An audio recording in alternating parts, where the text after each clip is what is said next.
first E3 I think was in 2000-ish, 2001, and yeah, I mean, I think I was doing Counter-Strike Xbox at the time, so it was crazy. I was just like, having never been to the event before, it was just so overwhelming with sound and especially sound. At that time, back in 2000, everybody was trying to win on volume, and so it was just super, super loud.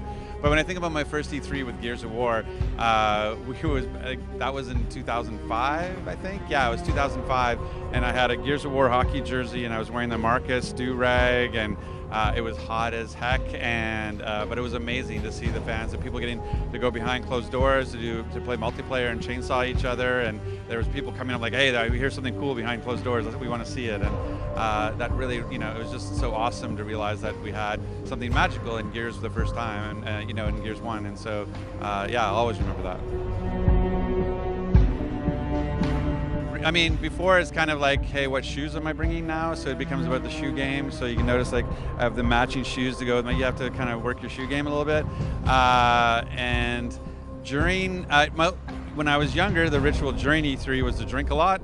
Now that I'm older, it's sleep more and drink like tea at night for my throat. So yeah, but it's just so much, you have to pace yourself, but there's, the ability to talk with the fans and be able to reach out to them and hear everybody's story about what Gears means to them is what's really special to me. And anytime we go to FanFest now and we do signings and sign posters and stuff, and I get to meet everyone, and that's what really resonates with me, and it really energizes me to go back to the studio and continue pushing.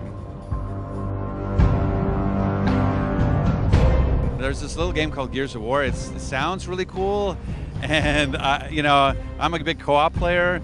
And so the idea that there's 3-person co-op and it's split screen 3-person co-op, so you can play on your couch, and then there's a map builder, so you can make your own hives to play Escape. That sounds fantastic. I don't know who came up with that stuff, but that sounds amazing. So that was my favorite announcement by far.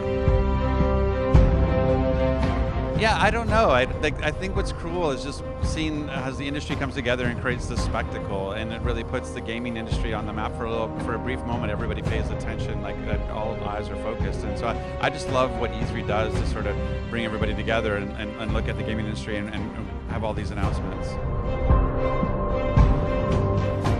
Like the first time, that we were, I think it was the time when the E3s were we were doing the announcement at the Mann's Chinese Theater, and that was when, I think when Cliff announced Gears for the first time, and I was his ghost driver. Like, so when you're doing like stage demos, you don't know if the controller is going to fail because of the wireless connection. You don't know if the build's going to fail because there's a technical issue. A lot of times, when you're doing a live demo on stage, a kit will overheat, and because it's been sitting there for a really long time, and so it'll fail on you. And so while Cliff is playing on stage, I was playing in the background on the same build, but trying to mimic everything he was doing. So if they had to switch over, so if they saw something going wrong with his game, they would switch over to me.